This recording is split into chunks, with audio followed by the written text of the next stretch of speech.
Salut, c'est Seb. Alors aujourd'hui, eh bien, je suis à Bangkok et ça se voit peut-être pas tout de suite, mais tu vas l'entendre. Je vais te faire une petite coupe, tu vas comprendre pourquoi. Et en fait, je suis sur une des artères principales de la ville.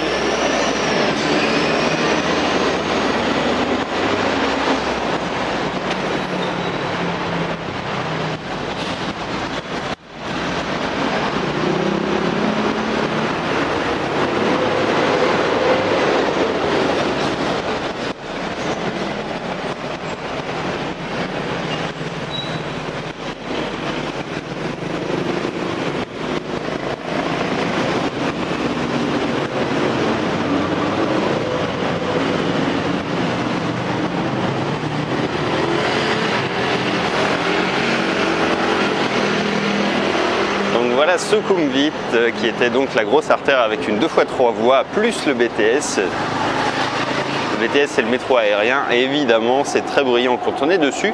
Mais en revanche quand tu es à quelques mètres et tu vois que mon hôtel il est vraiment à quelques mètres, eh bien c'est tout de suite très calme.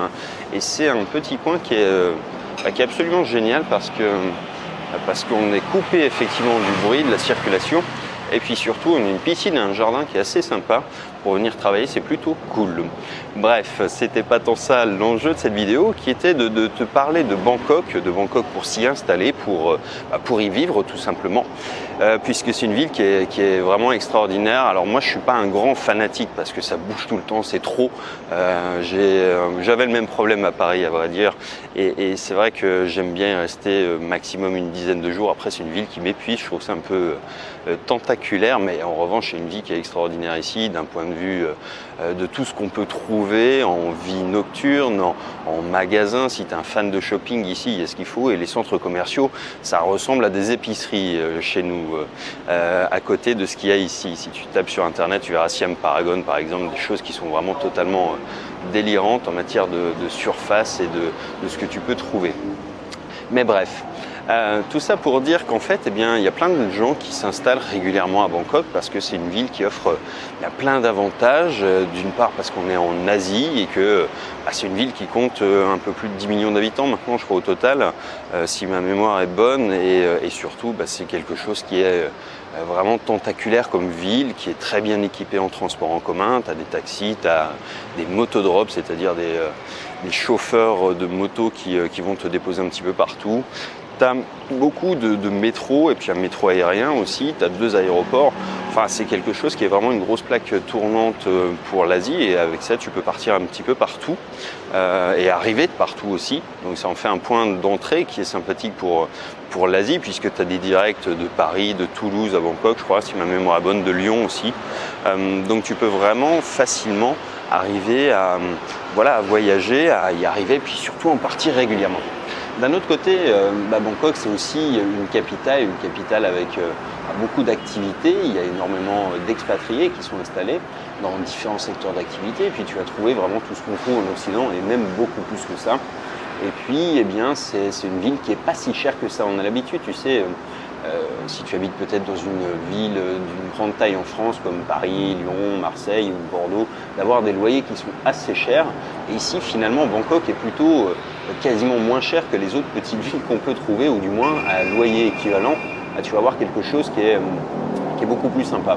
En gros, pour te loger ici, tu vas pouvoir trouver des petits condos pour 15, 20 000 bahts peut-être maximum. Tu peux trouver des appartements pour une dizaine de milliers de bahts, c'est-à-dire 250, 300 euros. C'est pas excessif, et dans des quartiers qui sont à proximité du BTS, tu vas trouver également tous les supermarchés. Tu vas trouver des Big C qui étaient, si je me souviens bien de la marque, enfin du moins une filiale de Casino. On trouve toujours des produits Casino. En revanche, Carrefour a quitté le navire de la Thaïlande, mais il reste encore des grands supermarchés comme Tesco. Après, on a plein de petits supermarchés qui sont ouverts H24 à Bangkok. Et d'ailleurs, c'est une des forces de cette ville, c'est qu'elle s'arrête quasiment jamais, quoi. Tu as tout qui est ouvert 24 sur 24 ou presque, et tu peux toujours manger à 3 h du matin. Tu peux, voilà, c'est impressionnant parce que c'est une ville qui est, encore une fois, une vraie fourmilière. Et tu vois, là, il est à peine 6 h du matin et c'est déjà la foire sur Sukhumvit parce que c'est une ville qui ne dort pas, quoi, ou presque pas. Donc, pour en revenir à ça, c'est une ville qui coûte finalement assez peu cher par rapport à ce qu'on a l'habitude de connaître en Europe. Quand tu vis à Paris, voilà, tu es mieux payé généralement parce que tout coûte plus cher, le loyer te coûte 2 ou 3 fois le prix de la province. Mais ici, en réalité, c'est à peu près la même chose. Et en revanche, c'est à peu près la même chose pour tout le reste, c'est-à-dire il n'y a pas de surcoût, de surfacturation vraiment sur plein de choses, hormis sur les trucs de vie nocturne, parce que là il y a beaucoup de choix et parce qu'effectivement ça s'adresse à des gens qui ont de l'argent, mais sur le reste, effectivement, tout est plutôt dans des budgets qu'on connaît. Donc tu peux vivre en Thaïlande finalement avec assez peu cher. Je crois qu'au classement des expats, Bangkok est arrivé deuxième avec un budget moyen de 1000 $. Et contre 700 pour Chiang Mai. Enfin, c'est un ordre d'idée parce que ça dépend comment tu aimes vivre. Et ici, être à Bangkok pour ne pas sortir, pour ne pas profiter de la vie nocturne, pour ne pas profiter un peu de la ville, ça n'a pas de sens non plus. Donc, en réalité, il faut toujours compter un peu plus que ça. Et disons qu'avec un budget de 2000 $, tu peux très bien vivre ici. Et vraiment, très bien vivre, ça veut dire resto tous les jours, ça veut dire femme de ménage, ça veut dire voilà, tout ce qu'on s'offre généralement pas en Europe parce que ça coûte trop cher, quoi.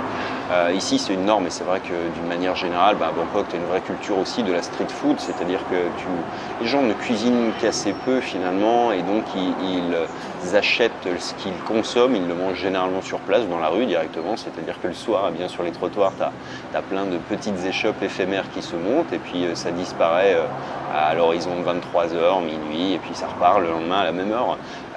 Donc c'est vraiment une culture qui est très différente là-dessus.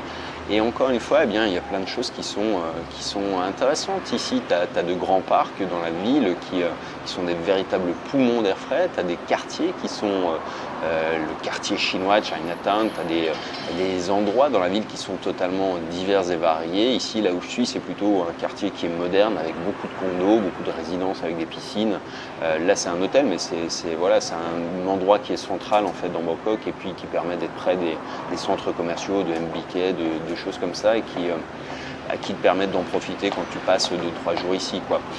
Au-delà de ça, Bangkok, c'est une ville qui est bien située géographiquement. En fait, si tu aimes la mer, la plage, ça te permet d'y être en pas très longtemps parce que tu es à 1h30 de route de Pattaya et des plages qui sont avant et après Pattaya. Alors on va mettre de côté un peu la ville, mais il y a des plages qui sont magnifiques avant Pattaya, il y en a d'autres qui sont magnifiques également après Pattaya et donc tout à fait en dehors de Pattaya. Il y a également tout l'accès à l'autre côté du golfe de Thaïlande, du côté de Hua Hin, qui est à 2h30 de route. Et puis surtout, tu as des vols directs qui coûtent 3 fois rien pour aller sur les îles. Pour aller à Phuket, tu en as pour 20 € je crois l'aller. Pour aller à Chiang Mai, c'est pareil. Pour aller à Koh Samui, par exemple, voilà, tu as des vols directs qui sont au départ de Bangkok et tu peux vraiment en profiter pour aller un petit peu partout. Au-delà de pouvoir rayonner ensuite vers la Birmanie, qui est à 1h30 de vol, vers le Laos, qui est frontalier également et qui est à 1 heure de vol aussi. Le Cambodge, c'est 1 heure de vol. Le Vietnam, c'est 1h30. Enfin voilà, tout est à proximité, tout est à portée de main. Et c'est vrai que c'est pratique d'avoir ces deux aéroports qui desservent effectivement toute l'Asie et qui permettent d'aller à peu près partout dans le monde à des prix qui sont encore une fois très peu chers finalement quand on regarde bien et quand on compare le prix des billets d'avion. Enfin, encore que ça dépend où tu vas, mais pour l'Amérique du Sud par exemple, c'est plutôt pas donné. J'ai pas d'idée par contre sur le prix que ça coûte en France. Alors parlons un petit peu des inconvénients de Bangkok. Alors c'est tout à fait relatif parce que voilà, moi c'est mon ressenti, c'est mon expérience qui me fait dire ça, mais l'avantage d'être une ville qui est toujours vivante, c'est aussi un inconvénient à un moment, c'est que c'est difficile d'y être au calme et que c'est épuisant, quoi. Enfin moi ça m'épuise, passer 2 jours, effectivement j'ai l'impression que je fais pas grand chose de mes journées hormis courir. C'est un petit peu comme quand tu arrives de province, tu sais que tu te mets dans le métro parisien, tu as l'impression que tout le monde va plus vite que toi. Et là, c'est un petit peu cette sensation que tu peux avoir aussi. Et puis, c'est pas dérangeant, mais voilà, après, si tu viens de Paris, ça va pas te déranger outre mesure, quoi. Mais après, c'est pas forcément moi dans mon mood.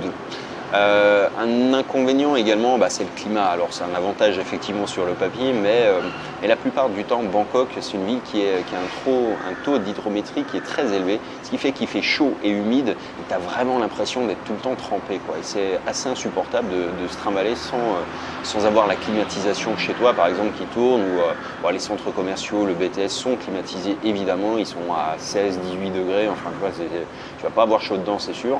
Mais en revanche, effectivement, quand tu te balades à pied, c'est tout de suite très chaud, quoi. C'est d'ailleurs pour ça qu'il y a assez peu de gens qui se baladent à pied et que c'est une ville où on marche assez peu et où il y a une vraie culture, tu vois, pour faire 500 mètres, tu vas prendre un moto-taxi qui va te déposer, qui va te prendre 10 bahts ou 20 bahts.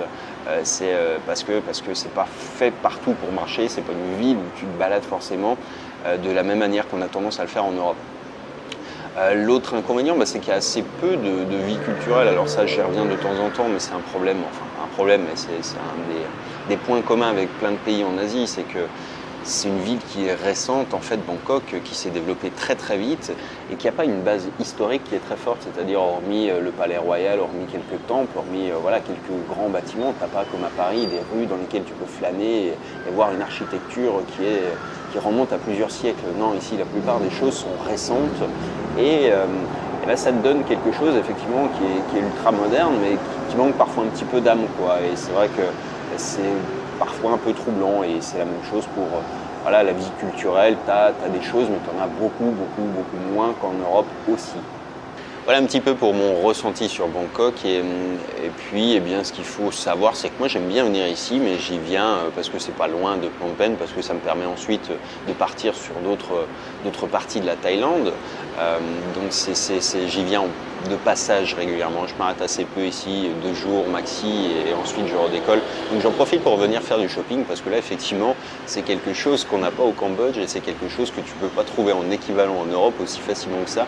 Tant la diversité, tant les centres commerciaux sont vraiment délirants et tu trouves vraiment tout ici, tout.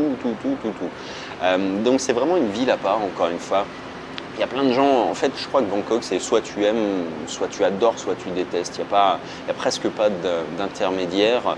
Moi, j'adore cette ville, mais pas pour y rester, parce que fondamentalement, la vie dans les grandes métropoles m'épuise d'une manière générale, et je trouve que ça manque généralement de verdure, de point de vue. J'aime plutôt un peu plus des villes comme Chiang Mai, où voilà, quand tu es au 4e, 5e, 6e étage, tu es vu déjà sur de la verdure en permanence.